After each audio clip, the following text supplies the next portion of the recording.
नमस्कार दोस्तों, आपका स्वागत है हमारे YouTube चैनल माइंडेड सत्या में। दोस्तों, आज हम चलेंगे हिमालय की ऊंचाइयों में, जहां बसे हैं हमारे 4 अद्वितीय और प्राचीन धाम, केदारनाथ, बद्रीनाथ, गंगोत्री, यमुनोत्री।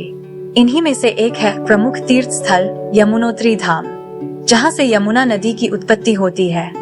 आज हम इस पवित्र तीर्थ स्थल की यात्रा करेंगे और जानेंगे कि कैसे यह स्थल हिंदू धर्म का एक प्रमुख तीर्थ स्थल बन गया है, कैसे इस नदी की उत्पत्ति हुई, कब और कैसे आप धाम पहुंच सकते हैं, और 4 धाम की यात्रा करने से पहले किन किन जरूरी चीजों को आपको अपने साथ और बातों को ध्यान में रखना चाहिए, और साथ ही जानेंगे धाम के इतिहास से जुड़ी कुछ रोचक बातें। दोस्तों, वीडियो शुरू करने से पहले यदि आप चैनल पर नए हो तो चैनल को सब्सक्राइब जरूर करें।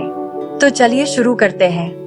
दोस्तों, जैसा कि हम जानते हैं कि उत्तराखंड राज्य में 4 प्रमुख पवित्र तीर्थ स्थल है, जिन्हें 4 धाम के नाम से भी जाना जाता है, जिनमें से यमुनोत्री धाम एक प्रमुख स्थल है। दोस्तों, जब भी हम 4 धाम की यात्रा पर निकलते हैं, तो 4 धाम की यात्रा सबसे पहले यमुनोत्री धाम से शुरू होती है। कहा जाता है कि यमुनोत्री जाए बिना 4 धाम की तीर्थ यात्रा अधूरी मानी जाती है। शास्त्रों में इस धाम को मां यमुना का निवास स्थान कहा गया है, जहां यमुना नदी यमुनोत्री ग्लेशियर से निकलती है और गंगा गंगोत्री ग्लेशियर से। दोनों ग्लेशियर हिमालय पर स्थित हैं। यमुनोत्री धाम में मां यमुना देवी की प्रतिमा स्थापित है, जहां मां यमुना देवी सदैव विराजमान रहती हैं। यमुनोत्री धाम भारतीय सांस्कृतिक और धार्मिक ऐतिहासिकता में महत्वपूर्ण स्थान है, जिसे 4 धामों में से एक माना जाता है। यमुनोत्री धाम उत्तराखंड उत्तरकाशी जिला के गढ़वाल हिमालय में धरताल से 10,804 फीट की ऊंचाई पर स्थित है। यह हिमालय में गढ़वाल का पश्चिमीतम मंदिर है, जो बंदरपुंज पर्वत की एक झुंड के ऊपर स्थित है। यमुनोत्री मंदिर का मुख्य आकर्षण मां यमुना देवी के लिए समर्पित है, और साथ ही जानकी चट्टी 7 किलोमीटर दूर में पवित्र तापीय झरना है। यह स्थान अपनी अनुपम प्राकृतिक सौंदर्य के लिए प्रसिद्ध है और यात्री को आध्यात्मिक अनुभव का अवसर प्रदान करता है। मां यमुना का मंदिर विशेष आस्था का प्रतीक है। हिंदू पौराणिक कथा के अनुसार कहा जाता है, भगवान परम तेजस्वी सूर्य देव की 2 संतान थी, यम और यमुना। यमुना देवी नदी के रूप में पृथ्वी पर इस धाम से बहने लगी और यमराज को मृत्यु लोक मिला। मान्यता है कि यमुना ने अपने भाई यमराज से वरदान मांगा कि जो भी व्यक्ति यमुना नदी में स्नान करेगा, उसे यमलोक नहीं जाना पड़ेगा। इसलिए ऐसा माना जाता है कि जो कोई व्यक्ति भी इस पवित्र निर्मल जलधारा में स्नान करता है, वो अकाल मृत्यु के भय से मुक्त होकर मोक्ष को प्राप्त होता है। साथ ही इस मंदिर में मृत्यु लोक के देवता यमराज अपनी छोटी बहन यमुना के साथ विराजमान है। साथ ही पौराणिक कथा के अनुसार ये भी कहा जाता है कि यहाँ 7 ऋषियों ने यमुना नदी को प्राप्त करने के लिए तपस्या की थी। वे यहाँ आकर ध्यान और साधना में लगे रहे। इसके बाद एक दिन यमुना देवी ने अपनी पवित्र जल से सप्तर्षियों को संतृप्त किया और उनके तपस्या को स्वीकृत किया। इस प्रकार सप्तर्षि कुंड में यमुना नदी का पावन जल निकलना शुरू हुआ। यमुनोत्री मंदिर का निर्माण 1839 में टेहरी के राजा नरेश सुदर्शन शाह द्वारा किया गया था। बाद में भूकंप के झटकों से मंदिर का विध्वंस हुआ, जिसका पुनर्निर्माण 19वीं शताब्दी में जयपुर की महारानी गुलेरिया ने करवाया था। मंदिर का निर्माण हिमालयी शिलाओं से किया गया है। मंदिर के प्रांगण में एक विशाल शिला स्तंभ है, जिसे दिव्यशिला के नाम से भी जाना जाता है। इसे यमुना नदी की देवी का प्रतीक माना जाता है। गंगोत्री धाम में गर्म पानी के कई झरने और कुंड हैं, लेकिन उनमें से सबसे प्रसिद्ध सूर्य कुंड है। यह पहाड़ की दरारों से निकलते हुए उबलते गर्म पानी का रूप ले कुंड में आता है, जो एक बहुत रोचक बात है। और यात्री लोग इस कुंड में आलू और चावल को एक कपड़े में बांधकर उबालते हैं और इसे देवी यमुना का प्रसाद मानकर ग्रहण करते हैं, और साथ ही इस प्रसाद को श्रद्धालु अपने घरों में भी लेकर जाते हैं। यहाँ सूर्य कुंड का जल एक जल की नाली की सहायता से निचले गौरी कुंड में जाता है, जहाँ सूर्य कुंड का तप्त जल इस नाली से होते हुए थोड़ा ठंडा हो जाता है, ताकि यात्री इसमें स्नान कर सके। यात्रियों के स्नान के लिए इस कुंड का निर्माण जमुनाबाई ने करवाया था, इसलिए इसे जमुनाबाई कुंड भी कहते हैं। इसे काफी लंबा चौड़ा बनाया गया है। माना जाता है कि तीर्थयात्रियों के मंदिर में जाने से पहले इस कुंड में डुबकी लगाने की प्रथा है, और गौरी कुंड जल में स्नान करने से आत्मा शुद्ध हो जाती है।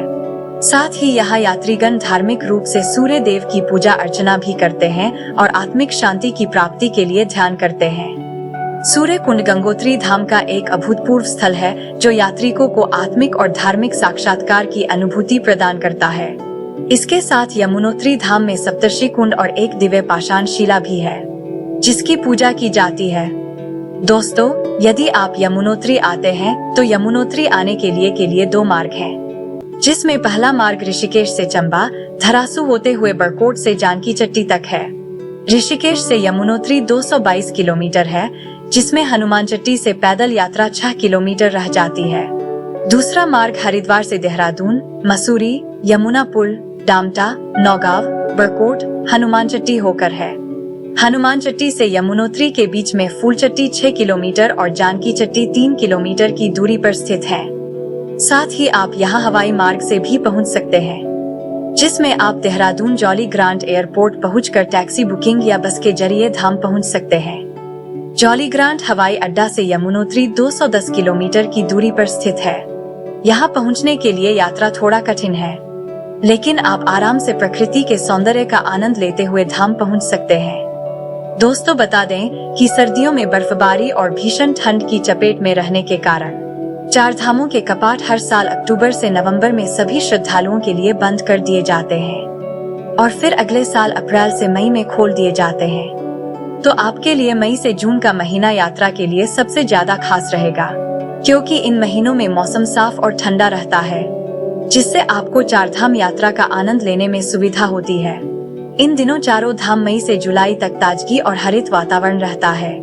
मई से जुलाई के बीच पहाड़ी क्षेत्र में शीतलता और फूलों का बगीचा रहता है, जिससे प्राकृतिक सौंदर्य का आनंद लिया जा सकता है। धाम में इस माह तापमान मध्यम रहता है और यात्रा के लिए सुरक्षित माना जाता है। साथ ही आप धाम आने से पहले अपने साथ जरूरी सामान और बातों का जरूर ध्यान रखें, जैसे कि यात्रा के लिए उचित कपड़ों को चुनें जो ठंडक और बर्फबारी के खिलाफ सुरक्षित हों, जैसे गर्म कपड़े, टोपी, कंबल, बारिश के कपड़े, टूथब्रश, टूथपेस्ट, सनस्क्रीन और स्नान के सामान इत्यादि। यात्रा के लिए उचित जूते चुनें जो रेगुलर ट्रैकिंग के लिए सहारा दें। यात्रा के दौरान आवश्यक वस्त्र सामग्री जैसे कि बैग, स्लीपिंग बैग और रेनकोट ले जाएं। यात्रा के दौरान पानी की बोतल और खाने का कुछ सामान साथ में रखें। यात्रा से पहले एक मेडिकल चेकअप जरूर करवाएं और यात्रा के दौरान आवश्यकता पर दवाएं साथ में रखें। और साथ ही स्थानीय यात्रा सूचना केंद्र से मार्ग और मौसम से जुड़ी जानकारी प्राप्त करें। तो दोस्तों, इस तरह से तैयारी करके आप यमुनोत्री धाम की यात्रा को सुरक्षित, सुखद और धार्मिक अनुभव में बदल सकते हैं। दोस्तों, ये थी पवित्र स्थल यमुनोत्री धाम से जुड़ी कुछ ऐतिहासिक और आपकी सुखद यात्रा के लिए कुछ महत्वपूर्ण जानकारी। दोस्तों, यदि आपको और अन्य 3 धाम केदारनाथ, बद्रीनाथ, गंगोत्री के बारे में जानना चाहते हैं, तो आपको वह वीडियो का लिंक इसी चैनल के डिस्क्रिप्शन बॉक्स में मिल जाएगा। दोस्तों, उम्मीद करते हैं कि आपको ये जानकारी और वीडियो पसंद आई होगी। यदि आपको ये वीडियो पसंद आई तो इस वीडियो को लाइक, शेयर और चैनल पर नए हो तो चैनल को सब्सक्राइब जरूर कीजिए। तो चलिए दोस्तों, मिलते हैं फिर एक नई वीडियो के साथ। तब तक के लिए जय मां गंगे।